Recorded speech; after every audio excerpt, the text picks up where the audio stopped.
Hello everyone, welcome to my PPT presentation. আমার নাম আয়েশা সুলতানা। আমি বর্ধমান বিশ্ববিদ্যালয়ের অন্তর্গত কালনা কলেজের বিএড বিভাগের প্রশিক্ষণরত শিক্ষার্থী। আমি ইপিসি 3 প্র্যাকটিকামের অন্তর্গত মাল্টিমিডিয়া কন্টেন্টের মাধ্যমে ইতিহাসের একটি বিষয় নিয়ে আলোচনা করব। তো আজকে আমাদের আলোচ্য বিষয় হলো অষ্টম শ্রেণীর দ্বিতীয় অধ্যায়ের আঞ্চলিক শক্তির উত্থান এর একটি ছোট উপেয়ক পলাশীর যুদ্ধ। তো এই পলাশীর যুদ্ধ সম্পর্কে আজকে আমরা জানব।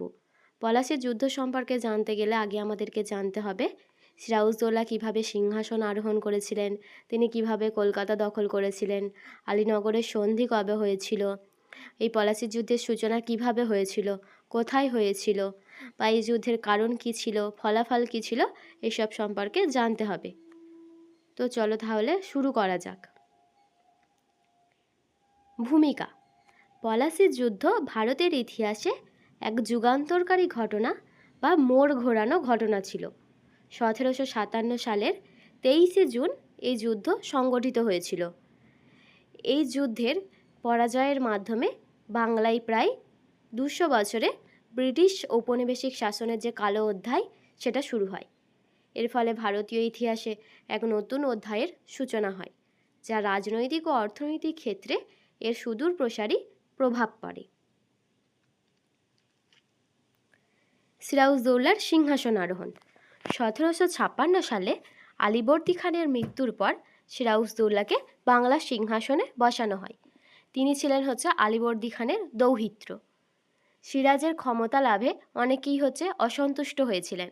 সিরাজের আত্মীয়ের অনেকেই এবং আলীবর্দী খানের যে সেনাপতি মীর জাফর ছিলেন, তিনিও সিরাজের সিংহাসন লাভের বিপক্ষে ছিলেন। তার পাশাপাশি ব্রিটিশ ইস্ট ইন্ডিয়া কোম্পানির সঙ্গেও সিরাজের সম্পর্ক গোড়া থেকেই ভালো ছিল না। নবাব হওয়ার কিছুদিন পরেই একের পর এক ঘটনাকে কেন্দ্র করে সিরাজের সঙ্গে ব্রিটিশ কোম্পানির যে বিরোধ সেটা দেখা দিচ্ছিল। কলকাতা দখল: ব্রিটিশদের এইসব কার্যকলাপে ক্ষুব্ধ হয়ে নবাবের সেনাবাহিনী কলকাতার কাশিমবাজারের যে ব্রিটিশ কুঠি সেটি আক্রমণ করেছিল। 1756 খ্রিস্টাব্দের 20 জুন নবাব বাহিনী ব্রিটিশদের হারিয়ে কলকাতা দখল করে এবং সিরাজ কলকাতা দখল করে তার নাম দেন আলীনগর, যেটা আলীবর্দী খানের নাম অনুসারে দেওয়া হয়েছিল। এই কলকাতা দখলের পর রজার ড্রেক ও তার সহযোগীরা কলকাতার দক্ষিণে একটি জায়গা যার নাম ফলতা, সেখানে আশ্রয় নিয়েছিলেন। আর সেই সময় কলকাতা কেমন ছিল তার একটি প্রতিচ্ছবি পাশে দেওয়া হয়েছে। আচ্ছা, অন্ধকূপ হত্যা: কলকাতা দখলের পরই কোম্পানির কর্তা ব্যক্তি হলহল প্রচার করছে যে সিরাজ নাকি 146 জন ব্রিটিশ নরনারীকে একটি ছোট ঘরে বন্দি করে রেখেছে, যার ফলে অনেক বন্দি মারা যায়। ইতিহাসে এই ঘটনাকে অন্ধকূপ হত্যা বলা হয়। যদিও এই ঘটনা আদৌ ঘটেছিল কিনা তা নিয়ে ঐতিহাসিক মহলে বিতর্ক আছে, কারণ হলহল যে ঘরের বর্ণনা করেছিলেন সেই ঘরটার 18 ফিট দৈর্ঘ্য এবং 18 ফিট প্রস্থ ছিল। এত ছোট ঘরে এতজনকে কিভাবে কারারুদ্ধ করা যেতে পারে সেটা নিয়েই ঐতিহাসিক মহলে বিতর্ক আছে। যদিও ঐতিহাসিক অক্ষয় কুমার মৈত্র অন্ধকূপ হত্যাকে অতিরঞ্জন বলে প্রমাণ করেছিলেন। আচ্ছা, আলীনগরের সন্ধি: কলকাতায় যে সিরাজের দখল করার পর তার অধিকার বেশি দিন টিকিয়ে রাখতে পারেনি। দ্রুতই রবার্ট ক্লাইভের নেতৃত্বে ব্রিটিশ বাহিনী 1757 খ্রিস্টাব্দের ফেব্রুয়ারি মাসে কলকাতা আবার দখল করে নেয়। ফলে ব্রিটিশ কোম্পানির সঙ্গে বাংলার নবাব সন্ধি স্বাক্ষর করতে বাধ্য হন, যেটা আলীনগরের সন্ধি নামে পরিচিত।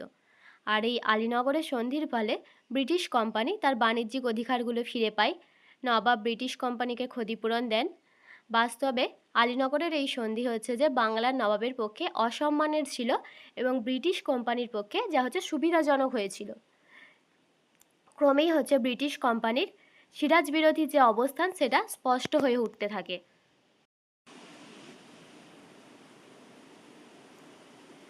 এইসব কারণবশত হচ্ছে যে পলাশির যুদ্ধের সূচনা ঘটতে দেখা যাচ্ছে। আর কি কারণে হচ্ছে এই পলাশির যুদ্ধ হয়েছিল সেগুলো আমরা জানব। প্রথম হচ্ছে দস্তকের অপব্যবহার। ফারুকশিয়ারের ফরমান অনুযায়ী সম্রাট ফারুকশিয়ার ব্রিটিশদেরকে যে দস্তক দিয়েছিলেন, ইংরেজরা হচ্ছে সেই দস্তকের সুবিধা ব্যবহার করে শুল্ক না দিয়ে ব্যবসা করত এবং এর অপব্যবহার করত। এতে নবাবের রাজস্ব আদায়ে ক্ষতি হতো। তারপর হচ্ছে কৃষ্ণদাসকে আশ্রয়। সিরাজদৌল্লার বিরোধী রাজবল্লভের পুত্র কৃষ্ণদাসকে ইংরেজরা আশ্রয় দেয় এবং নবাব তাকে ফেরত চাইলে ইংরেজরা তা প্রত্যাখ্যান করে, ফলে উভয়ের মধ্যে বিরোধ বাড়ে। অবৈধ দুর্গ নির্মাণ। যে নবাবের অনুমতি ছাড়াও ইংরেজরা কলকাতার ফোর্ট উইলিয়াম দুর্গের প্রতিরক্ষা ব্যবস্থা শক্তিশালী করে এবং নতুন দুর্গ নির্মাণ করতে থাকে। এতে নবাব অসন্তুষ্ট হন। নবাবকে অবমাননা। ইংরেজরা বিভিন্ন সময়ে নবাব সিরাজদৌল্লার আদেশ অমান্য করে এবং তার প্রতি অসম্মানজনক আচরণ করে, যা তাদের সম্পর্কে আরও তিক্ত করে তোলে। এমনকি সিরাজদৌল্লা সিংহাসনে বসার পর ব্রিটিশরা সিরাজদৌল্লাকে কোনো উপঢৌকনও পাঠায়নি। চন্দ্রনগর দখল। ইংরেজরা ফরাসিদের চন্দ্রনগর বাণিজ্য কেন্দ্র দখল করে। এতে নবাবের নিরপেক্ষ নীতির বিরোধিতা হয় এবং ইংরেজদের প্রতি তার সন্দেহ বৃদ্ধি পায়। শেষের পয়েন্ট হচ্ছে আলীনগরের সন্ধিভঙ্গ। বলছে 1757 সালে আলীনগরে যে সন্ধি হয়েছিল, সেই সন্ধিতে যে শর্তগুলো দেওয়া হয়েছিল তার সেই শর্তগুলো ইংরেজরা মানেনি। এর ফলে নবাব ও ইংরেজদের মধ্যে সংঘর্ষের পরিস্থিতি সৃষ্টি হয়। এর ফলে হচ্ছে পলাশির যুদ্ধের সূচনা হচ্ছে।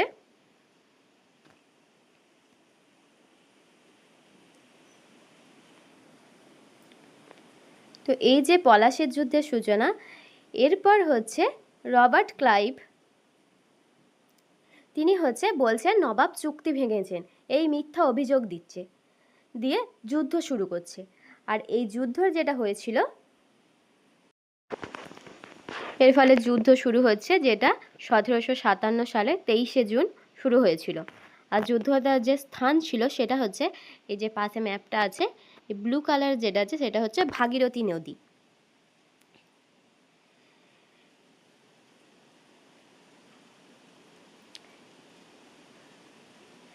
আর নীল রঙের যে ছোট ছোট বক্সগুলো আছে ওগুলো হচ্ছে ইংরেজ সৈন্য। আর ব্রাউন কালার যেটা আছে নবাব সিরাজদৌল্লার ছাউনি, সেখানে হচ্ছে যে নবাবের বাহিনী ছিল। আর রেড কালার যেটা তীরধনুকের মতো, সেখানে মীর জাফর, রায়দুল্লভ তাদের সৈন্য নিয়ে দাঁড়িয়েছিল। আর এই ভাগীরথী নদীর তীরে যেখানে হচ্ছে এই কাশিমবাজার, পলাশিবাড়ি, আমবাগান এগুলো ছিল, এই আমবাগানেই হচ্ছে এই পলাশির যুদ্ধ সংগঠিত হয়েছিল। আর সেই যুদ্ধে নবাবের সৈন্য সংখ্যা ছিল 50,000 আর ইংরেজদের ছিল মাত্র 3,000 সৈন্য। আচ্ছা, এবার এই যুদ্ধ শুরু হওয়ার পর কি হয়েছিল? নবাবের যে বিশ্বস্ত সেনাপতি মীর মদন ও মোহনলাল বীরত্বের সাথে যুদ্ধ শুরু করেন। যুদ্ধের মাঝে কামানের গোলায় মীর মদন মারা যান। আর অন্যদিকে মীর জাফর হচ্ছে ইংরেজদের সঙ্গে গোপনে চুক্তি করেছিলেন। যুদ্ধের সময় তিনি হচ্ছে নিজেদের সৈন্য নিয়ে নিষ্ক্রিয় থাকেন, তিনি হচ্ছে কোনো ভূমিকা পালন করেননি। এছাড়া হচ্ছে রায়দুর্লভ ও ইয়ার লতিফও হচ্ছে তাকে সমর্থন করছেন। বিশ্বাসঘাতকতার ফলে হচ্ছে নবাবের সেনাবাহিনী দুর্বল হয়ে পড়ছে। ইংরেজরা, যার ফলে যেহেতু ইংরেজদের সৈন্য হচ্ছে কম ছিল, সিরাজদৌল্লার সৈন্য বেশি ছিল, তারপরেও তিনি এই যুদ্ধে হেরে যান। সিরাজদৌল্লা শেষ পর্যন্ত যুদ্ধক্ষেত্র হচ্ছে ত্যাগ করতে বাধ্য হন। পরবর্তীকালে তাকে হচ্ছে বন্দিও করা হয়েছিল। আচ্ছা, এরপর হচ্ছে যে এই যুদ্ধ শেষ হওয়ার পর মীর জাফরের হচ্ছে সিংহাসন আরোহণ করেছিলেন। নবাব সিরাজদৌল্লা হচ্ছে যেহেতু হচ্ছে তাকে বন্দি করা হচ্ছে, 1757 সালের 29শে জুন মীর জাফর মুর্শিদাবাদের সিংহাসনে মীর জাফরকে বসান। লর্ড ক্লাইভ নিজে তাকে হচ্ছে বাংলার নতুন নবাব হিসেবে ঘোষণা করেন। তবে নবাব হলেও মীর জাফর নিজের কোনো হচ্ছে স্বাধীন ক্ষমতা ছিল না। তিনি ছিলেন ইংরেজদের হাতের হচ্ছে একটি পুতুল মাত্র, যাকে ইংরেজরা নিজেদের স্বার্থে ব্যবহার করত। এই সিংহাসন আরোহণের মধ্যেই হচ্ছে বাংলার যে স্বাধীন নবাবী শাসন তার অবসান ঘটে এবং ব্রিটিশদের যে ক্ষমতা পথটা তৈরি হয় এবং তাদের যে ভিত্তি সেটা স্থাপিত হয়। হচ্ছে পলাশীর লুণ্ঠন। মীর জাফর হচ্ছে নবাব হয়ে যাওয়ার পর ইংরেজদের খুশি করতে অঢেল অর্থ উপহার দেন। তিনি লর্ড ক্লাইভ সহ কোম্পানির কর্তাদের কোটি কোটি টাকা এবং 24 পরগনার জমিদারি উপহার দেন। বিনিময়ে কোনো লাভ ছাড়াই হচ্ছে বাংলার এই বিপুল সম্পদ ও সোনাদানা সরাসরি ইংল্যান্ডে পাচার হয়ে যায়। মীর জাফরের দেওয়া এই উপহার এবং ইংরেজদের অবাধে যে সম্পদ লুটে নেওয়ার এই ঘটনাটি, এটি হচ্ছে পলাশীর লুণ্ঠন নামে পরিচিত। এবার পলাশীর যুদ্ধের ফলে বাংলায় কোম্পানির প্রভাব প্রতিষ্ঠিত হচ্ছে, নবাব ইংরেজদের ওপর নির্ভরশীল হয়ে পড়ছে, সে ইংরেজদের হাতের পুতুল মাত্র হয়ে উঠছে। ভারতে ব্রিটিশ সাম্রাজ্য বিস্তারের পথ সুগম হয়ে যাচ্ছে। বাংলার রাজনৈতিক ও অর্থনৈতিক অবস্থার উপর যে বিরূপ প্রভাব পড়ে, এছাড়া হচ্ছে এই যুদ্ধের প্রভাব দীর্ঘদিন ধরে অনুভূত হয়। পরিশেষে বলা যায় যে 1757 সালের পলাশীর যুদ্ধ ভারতের ইতিহাসে অন্যতম একটি মোড় ঘোরানো এবং অন্ধকার অধ্যায়। এই যুদ্ধের মাধ্যমে ব্রিটিশ ইস্ট ইন্ডিয়া কোম্পানি সাধারণ ব্যবসায়ী থেকে দেশের যে ভাগ্য বিধাতা ও শাসকে পরিণত হয়েছিল। মীর জাফরের বিশ্বাসঘাতকতা এবং কোম্পানির যে চরম শোষণে বাংলার মানুষ তাদের স্বাধীনতা হারিয়ে দীর্ঘ যে পরাধীনতার শৃঙ্খলে আবদ্ধ হয়। এই ঐতিহাসিক পরাজয়ই মূলত ভারতে দীর্ঘ 200 বছরের ব্রিটিশ ঔপনিবেশিক শাসনের পথকে সুগম করেছিল। ধন্যবাদ।